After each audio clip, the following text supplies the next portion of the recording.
he set a foot, so he comes in forward, that foot will get swept. So a lot of time what I say is you step over this side and jab. Boom, like that. See the difference? Now, that foot is not out of my reaching distance, but he's still able to land that jab. Versus he steps forward and he jab, boom. You see that? Then that becomes a sweep. Lots of times when let's say I have a line on my center, right?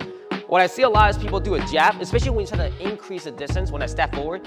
This is what people do, right? They'll step forward and they'll jab, right? Not saying that's wrong. A lot of times that can create an easy angle for the foot sweep because of foot position, I'm stepping forward. So instead, I'm actually stepping off the angle like that. You can see it, so step off and I jab. So let's say, can I borrow you, sir? Let's say he steps forward and he jabs. So boom, he set a foot, so he comes in forward, that foot will get swept. So a lot of time what I say is you step over this side and jab. Boom, like that. See the difference? Now, that foot is not out of my reaching distance, but he's still able to land that jab. Versus he steps forward and he jab, boom. You see that? Then that becomes a sweep. So you have to kind of sort of be aware that how I step. Especially when I step, sometimes people step across the center line.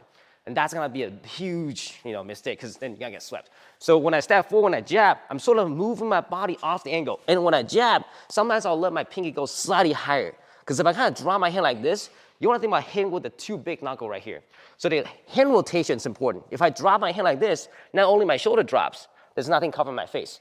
And then sometimes I'll hit towards the pinky, right? So I wanna think about making a big contact with the two knuckles. So step and I jab. Same thing when I cross, I'll move off the side. And I cross, I sort of wanna rotate my body like this. This side of my hand should be always protected, but don't drop. So instead of doing this, I want you guys to go 1 and 2. Now once you have this, think about this. I'm gonna turn my knee first before I rotate out. Most of the time people go 1, 2, they'll rotate like this. The foot goes like that. That same thing goes here, you can get swept. So the first thing you wanna think about is rotate your knee, protect the center line. Okay, versus you do this and you pivot and you rotate back. There's a huge difference right there. Okay, so emphasize on the angle change. So you go 1 and you rotate, knee turn, body turn. You see my rear foot? If my rear foot crosses the center line, same thing will happen. You get swept. Then your foot's gonna lose balance. So every time we move, boom. Same stance as you were doing this, right? Knee rotate and then body rotates. Okay, guys? All right, let's go, come on.